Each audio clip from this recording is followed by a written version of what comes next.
Basically, I just updated Tony what I wanted, which was beading on a wall, maybe a feature wall. So Tony and Catherine came up with this design, just the wall beading. It's exactly what it is, except for maybe just more beading here. So it changes the look of the place to give it more like a Western feel or English feel to it.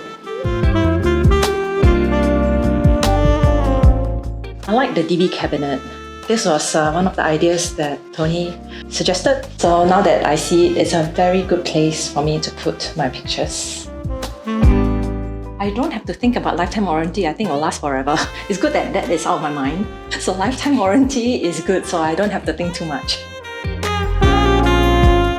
The kitchen, I like the backsplash. I like the lighting and the PowerPoints because I wanted so many appliances fitting in the oven, laundry washer and my dishwashers.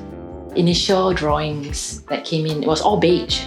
And I told Tony, I said, yeah, I need a pop of colour somewhere. So the blue theme came in.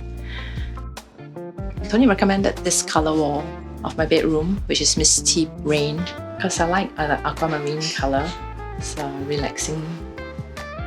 That was one of the first things I mentioned to Tony was wanted an open space from my bedroom to the living area so that I could watch my TV from afar. So I managed to hack down this wall and put bifold shutters in. So it's very versatile, flexible. You can open the shutters. If I have guests outside, then it's privacy also for the bedroom. At the same time, when I open it, I can watch the television from my bed. And it's a good thing it's high up, so I'm not blocked by the sofa. A lot of things I wanted. And I wanted everything big, like my queen size bed, big sofa, big TV, big kitchen, a fridge. So these were the expectations, but I managed to also find good furniture and the layout was well planned. The toilet, I was very happy with the wall tiles. It's very well done. The tiler has managed to deal with the little details of cutting and laying it out to perfection.